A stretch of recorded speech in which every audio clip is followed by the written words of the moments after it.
প্রিয় শিক্ষার্থীরা, আসসালামু আলাইকুম। আশা করি সবাই ভালো আছো। আজকে চলে আসলাম আরেকটি পর্বে। এ পর্বে আলোচনা করব গাণিতিক বাক্যের 29 পৃষ্ঠার 1 নাম্বার সঠিক উত্তরের পাশে টিক চিহ্ন দিই এই অঙ্কগুলো নিয়ে আলোচনা করব। তো তোমরা শেষ পর্যন্ত দেখবা, আমি সহজভাবে বুঝে দেওয়ার চেষ্টা করব ইনশাআল্লাহ। আর এটা যেহেতু গাণিতিক বাক্যের অঙ্ক এবং ঐকিক নিয়ম অঙ্ক আছে কিছু, তো আমি গাণিতিক বাক্য, ঐকিক নিয়ম, আর একটা জিনিস আছে খোলা বাক্য, এই জিনিসগুলো কি সেগুলো নিয়ে আগে আলোচনা করব আমি, তারপরে তখন আমি মূল বিষয়ে আসব। তো গাণিতিক বাক্য কি?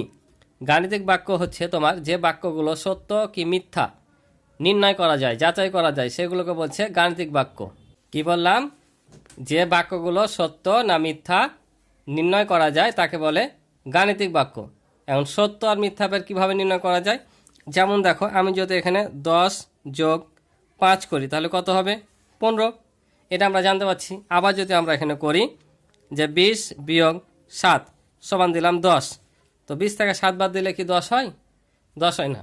তাহলে এক বাক্যটা কি মিথ্যা। এই যেটা সত্য আর এটা মিথ্যা নির্ণয় করতে পারছি, এটাকে বলছে গাণিতিক বাক্য। অর্থাৎ যে বাক্যটা সত্য কি মিথ্যা নির্ণয় করা যায় তাকে বলে গাণিতিক বাক্য। এখন এরই বিপরীতে আছে একটা খোলা বাক্য নাম আছে, তোমরা কিন্তু অঙ্কে পাবা। এই খোলা বাক্যটাও আছে, কিন্তু খোলা বাক্যের অঙ্ক তোমরা যেখানে দেখতে পাচ্ছ খোলা বাক্যের উদাহরণ, তো খোলা বাক্য কথাটাও আছে। তো তাহলে খোলা বাক্য কি? খোলা বাক্য হচ্ছে যে বাক্যটা সত্য কি মিথ্যা নির্ণয় করা যায় না তাকে বলে খোলা বাক্য। কি বললাম? যে বাক্য সত্য কি মিথ্যা নির্ণয় করা যায় না তাকে বলছে খোলা বাক্য। যেমন দেখো, আমি যদি এখানে ক দিই প্লাস 10 দিই সমান 7 দিলাম, আমি কি জানি কয়ের মানটা কত? ক্যালকুলেশন করার পর হয়তো পাবো, কিন্তু এখন তো জানি না যে এটা সত্য কি মিথ্যা হবে, কারণ আমরা কয়ের মান জানি না। তো এটার সাথে 10 যোগ করে 7 হবে কিনা তাও জানি না। আবার যদি এমন থাকে যে 20 বিয়োগ ক সমান, মনে করো এখানে 3 আছে, আমরা কি জানি যে এটা 20 থেকে ক বাদ দিলে 3 হবে কি না হবে? তো এই যে বোঝা যায় না, এটা হচ্ছে খোলা বাক্য। তাহলে কি বললাম? যে বাক্যটা সত্য কি মিথ্যা নির্ণয় করা যায় না তাকে বলছে তাহলে খোলা বাক্য। যেটা সত্য মিথ্যা নির্ণয় করা যায় সেটা গাণিতিক বাক্য, যেটা নির্ণয় করা যায় না সেটা হচ্ছে খোলা বাক্য। তো এবার আসি ঐকিক নিয়ম। ঐকিক নিয়মটা কি? বলছে যে কোনো একটা জিনিসের মান বের করে আবার একাধিক জিনিসের মান নির্ণয় করাকে বলছে ঐকিক নিয়ম। মনে করো অনেক সংখ্যক জিনিস আছে, ওই জিনিসটার একটা মান বের করতে হবে। মনে করো 10টি কলমের দাম দেওয়া আছে 50 টাকা, ঠিক আছে? এখন তোমাকে বের করতে বলেছে 30টি কলমের দাম। তাহলে আমাকে কী করতে হবে? এই 10টি কলমের মূল্য থেকে আগে একটি কলমের মূল্যর দাম বের করতে হবে। একটি যখন পেয়ে যাব তখন 30-এর সাথে আবার গুণ করলে আমরা 30টি দাম পেয়ে যাব। তাহলে আমরা যদি এটাকে 10 দিয়ে ভাগ করি তাহলে একটার দাম পাবো, তাহলে কত? 5 টাকা। এখন আবার 5কে যদি আমি 30 দিয়ে গুণ করি তাহলে 3 5 15, 150 টাকা। এই যে তাই বলছে একটি জিনিসের মান বের করে ওই মানের সাথে একাধিক জিনিসের মান গুণ করে যে মান আমরা পাই সেটা হচ্ছে ঐকিক নিয়ম। আশা করি তোমরা বুঝেছো। এখন চলো আমরা মূল অঙ্কে যাই। তো তাহলে প্রথমে আমরা আসি, এখন সঠিক উত্তরের পাশে টিক চিহ্ন দিই। তো টিক চিহ্ন তোমরা অলরেডি 4 থেকে করে আসছো, টিক চিহ্ন কি জিনিস জানো, এবং প্রথম অধ্যায়ে তোমরা করেছো যে টিক চিহ্ন অর্থাৎ 4টি অপশন দেওয়া থাকবে, 4টি অপশনের মধ্যে যেটা সঠিক হবে সেটা উত্তরপত্রে লিখতে হয়, যেটা সঠিক হবে। তো আমরা দেখি প্রথম অঙ্কে প্রথম সঠিক কোনটা হয়। তো দেওয়া আছে এখানে দেখো যে 12 বিয়োগ 7 গুণিত 2 আবার বিয়োগ 2 দেওয়া আছে সমান সমান কত হবে?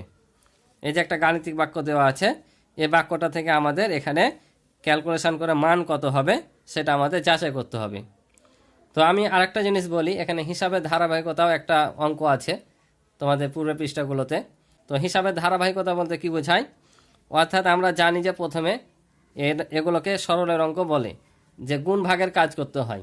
গুণ ভাগের কাজ হয়ে যাওয়ার পর কি করতে হয়? যোগ বিয়োগের কাজ, বুঝছো? আর বন্ধনী যদি আবার থাকে, বন্ধনী প্রতীক কয়টি? 3টি। একটা হচ্ছে সবচাইতে বড়, এটা হচ্ছে তৃতীয় বন্ধনী, তার মধ্যে আবার দ্বিতীয়, তার মধ্যে প্রথম, এটা হচ্ছে প্রথম বন্ধনী, দ্বিতীয়, তৃতীয়। তার মানে এখানে প্রথমে প্রথম বন্ধনী কাজ করা লাগে, তারপর দ্বিতীয় বন্ধনী, তারপর তৃতীয় বন্ধনী। তাহলে এই অঙ্কটার ক্ষেত্রে আমরা কি করব? প্রথমে আমাদের প্রথম বন্ধনীর ভিতর কাজ করে নিতে হবে, তারপর এটার ফলাফলের সাথে 2 গুণ করে আবার বিয়োগ করতে হবে। তো আমরা অঙ্কটা করি, করে বের করি, তাহলে তোমরা আরও বুঝতে পারবা। তাহলে এখানে কত আছে? 12 বিয়োগ 7, 12 বিয়োগ 7 বন্ধনী গুণিত 2 বিয়োগ 2 আছে। এখন এটা সমান আমাদের কত বের করতে হবে? তো আমরা যদি বের করি, প্রথমে 12 থেকে 7 বাদ দিলে হয় কত? 5। এই 5-এর সাথে এটা গুণ ছিল, গুণ হয়ে যাবে, অর্থাৎ এটা সম্পূর্ণটার সাথে গুণ ছিল, অর্থাৎ এটার সাথে এটা গুণ হয়ে যাবে। তাহলে গুণ করলাম, আর এখানে বিয়োগ 2 ছিল, 2 বসালাম, তাহলে আবার গুণের কাজ এখন, তাহলে 5 দুগুণে কত হয় 10 বিয়োগ 2, তাহলে 10 থেকে যদি আমরা 2 বাদ দিই তাহলে হচ্ছে 8, তাহলে আমাদের ফলাফল কী হবে 8। তাহলে আমাদের এখানে 8 হচ্ছে অ্যান্সার। আশা করি বুঝেছো। এবার দেখো বলছে কয়টি 50 টাকার নোট মিলে 2000 টাকা হয়। কয়টি 50 টাকার নোট মিলে, তাহলে একটা 50 টাকার নোটে কয় টাকা হয় 50 টাকায় হয়। তাহলে কয়টি নোট মিলে, তাহলে এটা যেটা আমরা কি করব ভাগ করব। আমরা যদি 50 দিয়ে 2000কে ভাগ করে দিই তাহলে আমরা নোটের সংখ্যা পেয়ে যাব, কারণ একটি নোটে 50 টাকা, 50 টাকায় একটি নোট। তাহলে আমরা যদি 50 দিয়ে 2000কে ভাগ করি তাহলে নোট হয়। একটা জিনিস মনে রাখবা যে বেশি যেমন বললে গুণ করতে হয়, একটার মান দেওয়া থাকে বেশি চাইলে গুণ করতে হয়, বেশির মান দেওয়া আছে একটির মান চাইলে ভাগ করতে হয়। তো কিছু কিছু অঙ্ক আছে মনে হবে যে তোমার অনেকগুলো জিনিসের মান বের করছি বা দুটাই সংখ্যা এই যে এরকম দেওয়া আছে তো ভাগ কেন হবে। যদি একই রকম সমজাতীয় সংখ্যা দেওয়া থাকে, যেমন টাকা টাকা আছে, আবার কোনো জিনিসের দাম আছে বা সংখ্যা আছে, একই রকম জিনিস থাকে, তখন জানবা যে সংখ্যা বের করার জন্য আমাদের ভাগ করতে হয়। যেমন এটাও দেখো টাকা, এটাও টাকা, গুণ করতে হয় কখন, যখন দুই রকম জিনিস থাকে কিন্তু একই রকম যদি দুটা জিনিস হয় তাহলে কিন্তু আবার ভাগ করতে হয়। একটির মান না চাইলেও কিন্তু এরকম সমজাতীয় সংখ্যা চাইলে ভাগ করতে হয়। তাহলে এটা আমাদের ভাগ করতে হবে, কারণ কয়টি টাকা, কয়টি 50 টাকার নোট মিলে, কয়টি 50 টাকার নোট মিলে এত টাকা হয়, কারণ দুটাই টাকা আছে। তাহলে আমরা এই টাকা দিয়ে টাকাকে ভাগ করলে কি পেয়ে যাব, আমরা নোটের সংখ্যা পেয়ে যাব। তাহলে আমরা যদি 2000কে 50 দিয়ে ভাগ করি তাহলে কত হবে, 2 ঘর হবে না 3 ঘর পর্যন্ত নিব। তাহলে 4 দিয়ে গুণ করলে হয় 4 5 20, আর এই শূন্যটা বসে যাবে, এই শূন্য আমরা শূন্যটা এখানে উঠে যাবে। তাহলে কয়টি হবে নোট, 40টি। তার মানে আমাদের উত্তর কোনটা, এই ঘ নাম্বার। বুঝতে পারছো। এবার পরেরটা কি বলছে দেখি। তাহলে এবার 3 নাম্বার দেখো, জামিল 32 টাকা দিয়ে 4টি কলম কিনলো, 15টি কলম কেনার জন্য তার কত টাকা লাগবে। তাহলে জামিল কয়টি কলম কিনেছে, 4টি কলম, 32 টাকা। এখন বলছে 15টি কলম কেনার জন্য তার কত টাকা লাগবে। তাহলে এই যে আমি প্রথমে ঐকিক নিয়ম বললাম না, যে আমরাকে একাধিক জিনিসের মান বের করার আগে কী করতে হবে, একটির মান বের করে তারপরে সেটার ভিত্তিতে একাধিক সংখ্যার মান বের করতে হবে। তাহলে এখানে দেখো 4টি কলমের দাম 32 টাকা আছে, তাহলে 15টি কলমের দাম বের করতে চাইলে আমাদের কি করতে হবে, আগে 4 দিয়ে 32কে ভাগ করে তারপর একটির মান বের করে 15 দিয়ে গুণ করলে আমাদের 15টি কলমের দাম বের হয়ে যাবে। তো এগুলো ঐকিক নিয়মে লিখিত অঙ্ক করার মতো আছে। তো আমি শর্টকাট এগুলো তোমাদের করে দেবো যেন পরীক্ষা তোমরা তাড়াতাড়ি করতে পারো। আর ক্লাসটা তোমরা মনোযোগ দিয়ে দেখো, এই অঙ্কগুলো তোমরা শিখলে তোমরা কিন্তু পরে যে অঙ্কগুলো আছে ঐকিক নিয়মের সেগুলো তোমাদের জন্য ইজি হয়ে যাবে। তো আমি এটা অঙ্কের মতো করে করাবো না, তোমাদের জাস্ট যেন তোমরা পরীক্ষায় তাড়াতাড়ি বের করে নিতে পারো সেই হিসাবে আমি করাবো। তাহলে কি বললাম, যখন কোনো কিছু সংখ্যক জিনিসের দাম দেওয়া থাকবে সেটাতে আমরা ভাগ করে যেটার মান চাইবে সেটাতে গুণ করে দেবো। তাহলে 4টি কলমের দাম দেওয়া আছে 32কে আমরা 4 দিয়ে ভাগ করে দেবো। বুঝতে পারছো। তাহলে 4 দিয়ে যদি ভাগ করি তাহলে 4 8 হয় 32, তাহলে 8 পাইলাম, তাই না। এখন এই 8কে আমরা কি করব, এই 8-এর সাথে আমরা যদি এই 15 গুণ করে দিই, এখানে করি, তো 15 যদি গুণ করি তাহলে কত পাবো দেখো, 5 8 40, 0 হাতে থাকে 4, 8 8 আর 4 12, 120 টাকা। তাহলে 15টি কলমের দাম কত পাবো আমরা, এই যে 120 টাকা পাবো। বুঝতে পারছো। এবার 4 নম্বরে বলছে যে 1 ডজন পেন্সিলের দাম 48 টাকা হলে 8টি পেন্সিলের দাম কত। 1 ডজন পেন্সিলের দাম 48 টাকা আর 8টি পেন্সিলের দাম চেয়েছে। তাহলে এটা হচ্ছে ডজনের দাম দেওয়া আছে, এটা হচ্ছে সংখ্যায় দেওয়া আছে 8টি। তাহলে আমরাকে এই যে 8টির দাম বের করার জন্য অর্থাৎ টি এর দাম বের করার জন্য এইটি আর এটিকে একই করতে হবে, অর্থাৎ 1 ডজন সমান কতটি সেটা আমাদের বের করতে ভাগে। তো আমরা জানি 1 ডজন সমান কত, 12টি। তাহলে 1 ডজন সমান যদি 12টি হয় তাহলে 12টি পেন্সিলের দাম কত, 48 টাকা। তাহলে আমরা যদি 48কে 12 ভাগ করি তাহলে কয়টি পেন্সিলের দাম পাবো, একটি। ওই একটির সাথে যদি আমরা 8টি পেন্সিলের দামটা গুণ করে দিই, অর্থাৎ 8টি সংখ্যা গুণ করে দিই, তাহলে আমরা 8টি পেন্সিলের দাম পেয়ে যাব। তাহলে আমরা কি করব, 1 ডজন সমান 12টি। আমি কিন্তু লিখে করছি না, যেহেতু এগুলো টিক চিহ্ন, লিখে করার দরকার নাই। লিখে যদি করবা তাহলে তো টিক চিহ্নের মানে হলো না, অর্থাৎ তোমরা শর্টকাট পারবে না। যেন শর্টকাট পারো সে আমি এভাবে শেখাচ্ছি। তাহলে 1 ডজন সমান 12, তাহলে 12 দিয়ে 48কে ভাগ করে দেবো। তো আমি কাটাকাটি করে করলেও চাইতে করতে পারি, কিন্তু এভাবে করাচ্ছি তোমাদের জন্য সুবিধা হবে। তাহলে কত হবে, 4 12 হয় 48, তাহলে আমরা কত পেলাম? 4 পেলাম। তাহলে একটি পেন্সিলের দাম 4 টাকা। এখন আমরা কয়টির দাম বের করব? 8টির দাম। তাহলে 8 দিয়ে গুণ করে দেবো, 4 8 32 টাকা। তাহলে আমাদের এখানে 4টি কলমের দাম কত টাকা? এই যে ঘ নম্বরের উত্তর 32 টাকা। এবার বলছে দেখো 5 নম্বরে যে 334টি আম 15 জনের মধ্যে সমানভাবে ভাগ করে দিলে কয়টি আম অবশিষ্ট থাকবে। এটা তো বলেই দিয়েছে সুন্দর করে যে সমানভাবে ভাগ করে দিলে মানে আমাদের এটা দিয়ে এটাকে ভাগ করতে হবে, ভাগ করে অবশিষ্ট কত থাকছে সেটা বের করতে হবে, অর্থাৎ ভাগশেষটা। তাহলে আমরা ভাগ করি 15 দিয়ে 334কে, তাহলে 15 ভাগ 334। তাহলে আমরা যদি 2 ঘর পর্যন্ত নিই তাহলে কি হবে? 15 দেবো না 30, তাহলে বাদ দিলে 3 নামবে আর 4 নামবে, আবার কত হয়? 15 দেবো না 30। তাহলে ভাগশেষ কত থাকছে? আমাদের অবশিষ্ট চেয়েছে, অবশিষ্ট মানে কি চেয়েছে? এই ভাগশেষটা। তাহলে ভাগশেষ কত? 4। তাহলে আমাদের এখানে উত্তর হবে কত? এই ক নাম্বার 4। বুঝতে পারছো? কারণ ভাগশেষ আমরা 4টি পেলাম। তারপর হচ্ছে মাতার বয়স কন্যার বয়সের 3 গুণ। কন্যার বয়স 15 বছর, 10 বছর পর মাতার বয়স কত হবে? এই যে তোমরা মাতা আর কন্যার বয়স দেখছো বা পিতা পুত্রের, এই অঙ্কটা মোস্ট ইম্পর্টেন্ট অঙ্ক, যে কোনো জায়গাতে তোমাদের আসে। শুধু তোমাদের 5-এ না, চাকরির পরীক্ষা পর্যন্ত এই অঙ্কগুলো আসে, অনেক গুরুত্বপূর্ণ। তো এখানে বলছে মাতার বয়স কন্যার বয়সের 3 গুণ। কন্যার বয়স 15 বছর, তাহলে 10 বছর পর মাতার বয়স কত হবে?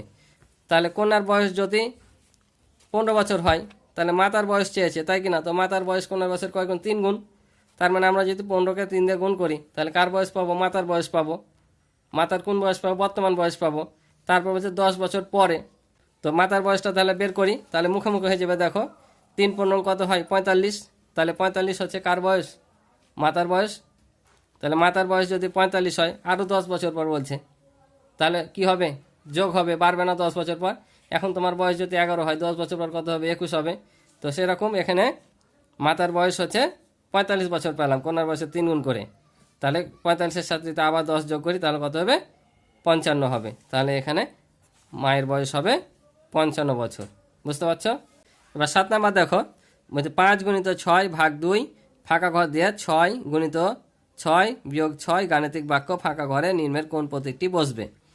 তাহলে দেখতে পাচ্ছ এখানে গাণিতিক প্রতীক দেওয়া আছে, এগুলোকে তোমার সম্পর্ক প্রতীক বলে। তো এটা হচ্ছে ছোট চিহ্ন, এটা হচ্ছে বড়, এটা সমান, এটা সমান অথবা ছোট। এটা এই চিহ্নটার মানে হচ্ছে সমান অথবা ছোট। এখন কোনটা বসবে আমাদের বের করতে হবে। তো এটাও বের করার নিয়ম আছে, তোমরা এখানে মুখে মুখে করতে পারবা। দেখো মুখে মুখে করলে আরও কোনটা সুবিধা, তোমরা যে মুখে মুখে আরও করতে তাহলে আরও ঝটপট উত্তর দিতে পারবা। তাই মুখে মুখে আর একটু শিখিয়ে দিই যে কীভাবে করবা। তাহলে প্রথমে ভাগের কাজ করতে হয়, এটার সাথে এটা ভাগ করলে কত হয়? কারণ আমাদের ভাগের কাজ করতে হবে 3 হবে, 3-এর সাথে যদি 5 গুণ করি কত? 15। তাহলে আমরা এখানে কি পাচ্ছি? 15 পাচ্ছি।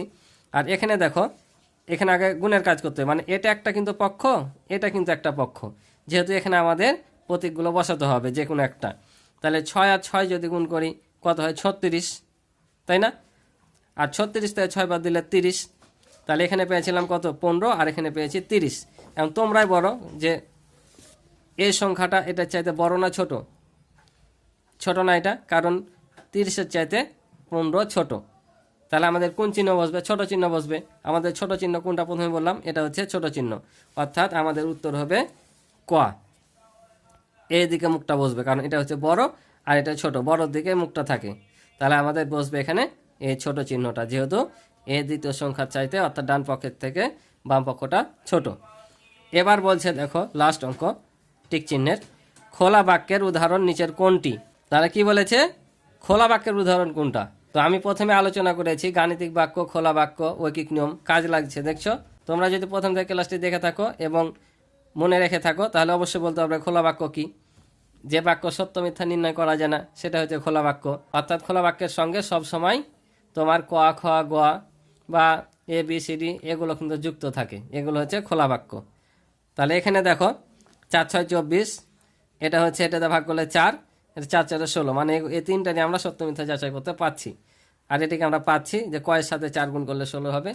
তাহলে এটা হচ্ছে খোলা বাক্য। অর্থাৎ এই যে দেখো এখানে বর্ণ প্রতীক আছে, অক্ষর প্রতীক, এই অক্ষর প্রতীক যেটার সাথে থাকবে সেটা হচ্ছে খোলা বাক্য। বুঝতে পারছো? আর অক্ষর প্রতীক যেগুলোর সাথে থাকবে না সেটা হচ্ছে গাণিতিক বাক্য। এটাও একটা সহজভাবে বোঝার নিয়ম। তো এই ছিল তোমার আজকে 8টি টিক চিহ্ন। তো আশা করি তোমরা এখন শর্টকাটে উত্তর দিতে পারবা এবং করতে পারবা। এখান থেকে তোমরা কিন্তু অনেক অঙ্কের নিয়ম তোমরা শিখে গেছো। পরবর্তী অঙ্কগুলো কিন্তু তোমাদের জন্য সহজ হয়ে যাবে। তো আজকে এ পর্যন্ত ছিল আমার অঙ্ক। পরবর্তী পর্বে দেখা হবে লিখিত অঙ্কগুলো নিয়ে। তো আমার ক্লাসটি ভালো লেগে থাকলে অবশ্যই চ্যানেলটি সাবস্ক্রাইব করে আমার পাশে রইবে। তো আজকে এ পর্যন্তই। ভালো থাকো, সুস্থ থাকো, আল্লাহ হাফেজ।